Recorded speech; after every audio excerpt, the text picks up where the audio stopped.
Sud Radio Berkov dans tous ses états. Les perles du jour.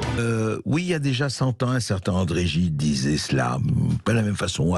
Est-ce que c'est retour vers le futur ou avancer vers le passé? C'est assez drôle, mais écoutez quand même ce qu'en termes galant, j'allais dire, ce qu'en termes hallucinants, ces choses-là sont dites.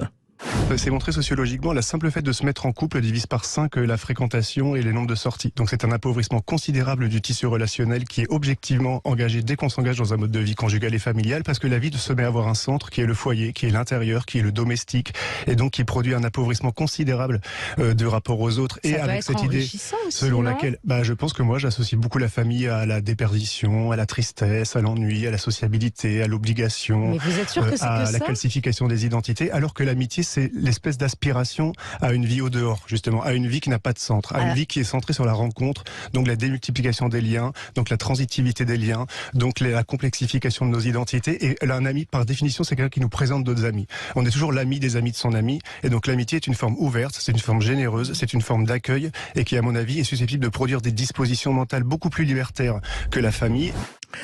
Alors je vais vous dire, à ce niveau, pourquoi je vous parle de ça? Parce que c'est zoologiquement très intéressant. À ce niveau, c'est vraiment à mettre à l'étalon hors de Saint-Cloud. Vous savez, c'est Michel Audiard qui avait cette phrase définitive: les cons ça ose tout, c'est même à ça qu'on les reconnaît. Alors là, c'est formidable, parce que qu'est-ce qu'il dit? Il dit, mais c'est vraiment, c'est intéressant. Moi, je me dis, à ce niveau-là, ça veut dire quoi? Parce qu'il y croit, il y parle, il dit, se mettre en couple divise par 5 le nombre de sorties. Alors ça, c'est incroyable. C'est vrai. C'est que, évidemment, quand vous êtes en famille, c'est fini, vous ne sortez plus. Le confinement, voilà, toutes les familles sont... Quand vous êtes en famille avec des enfants, vous êtes en confinement, voilà. Alors que les amis, fabuleux, les amis de vos amis sont des amis, etc., etc. Je veux dire, on se dit, attendez, c'est quoi ça? On écoute, et puis on dit, mais de quoi il parle? Et en fait, juste un mot. Il parle parce que c'est tous les gens à œillères, les gens qui chosifient, qui ne savent pas ce que c'est que la complicité. Bien sûr qu'il y a des familles où ça ne va pas du tout, mais il y a aussi bien sûr qu'il y a des amis où ça ne va pas du tout.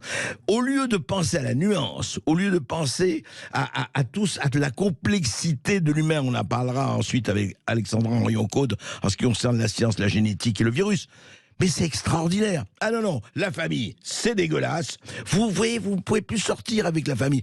Mais peut-être qu'on s'aime bien et qu'on a envie de rester ensemble. Mais non, c'est une catastrophe, c'est un péché. Il n'y a que la famille, voilà, appauvrissement considérable. Bon, écoutez, on ne va pas épiloguer trop longtemps, mais je suis vraiment absolument...